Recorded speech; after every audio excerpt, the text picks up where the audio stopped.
The Supreme Court just ruled 6-3 against Trump's tariffs and how they were implemented, basically saying it's illegal to do it the way he did. We had already collected $89 billion from these tariffs. And according to the Tax Foundation, American households paid around $1,300 extra because of these tariffs. Now, to clarify, this doesn't mean that all tariffs are gone. They basically ruled against the way they were imposed, specifically under the International Emergency Economics Power Act. The president still can use Section 301 or Section 232 to try and implement tariffs, but it may be more difficult this time around. So here are 10 things that could actually happen because of this. So one thing that could happen is a lot of companies could file for refunds because of these tariffs. Many companies pay billions because of them.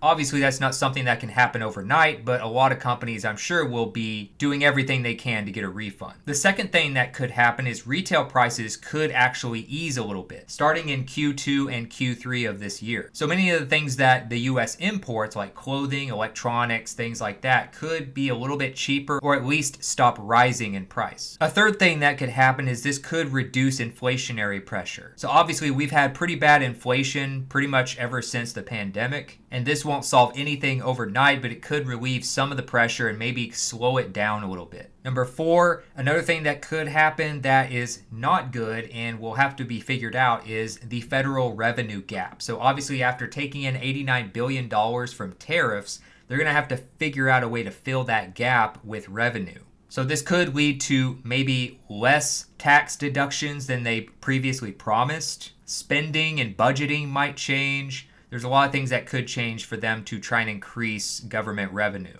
Number 5, supply chains could end up calming down a little bit. There were things like front-loading imports and things like that that were based on the timing of tariffs and trying to get things in before the tariffs took place. So front-loading, trying to panic buy before deadlines, inventory hoarding, things like that. Hopefully this will ease a little bit of that. Number 6, stock market volatility could ease a little bit. It's been really wild the last year or so. At the time of this news, the stock market was actually going back up. So maybe this is a good sign for the market if you're someone who has investments. Obviously, we don't know for sure yet how this is going to impact it long term, but many of the dips in 2025 had to do with tariff news, especially when countries like China were being involved. So things with the stock market could become more predictable and therefore less volatile. Number 7, this could also impact manufacturing as well. Some companies started to reshore production in other countries because of tariffs. Some companies might have thought they had an advantage by being an American-made factory. It's hard to tell right now how this is going to impact manufacturing, but it could impact jobs in some places. It's hard to say if it'll be good or bad. It just kind of depends on the company. But it may impact a lot of the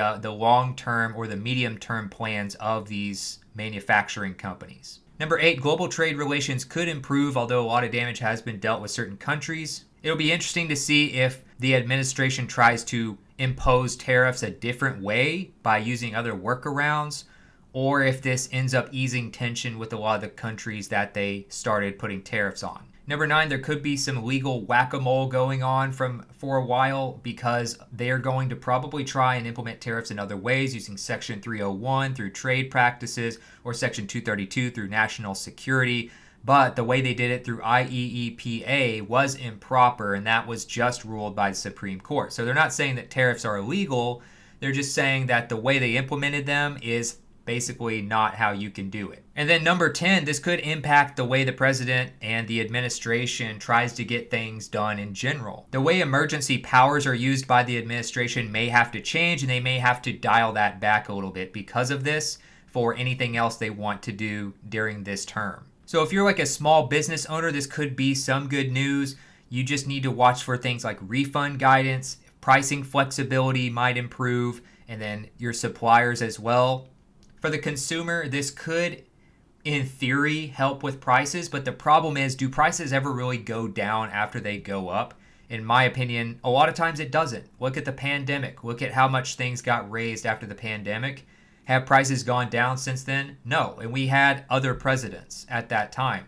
So there's a good chance that these higher prices are going to be the new norm, even with some of these tariffs may be being lowered or done away with altogether. Maybe some businesses will try to create some goodwill and lower their prices because of this, but I bet a lot of them won't, which means a lot of damage has already been done and we are probably going to be stuck with a lot of the higher prices we've had to get used to paying. Let me know what you think about what's going on here and how you think this is going to change this year and the near future after this Supreme Court ruling.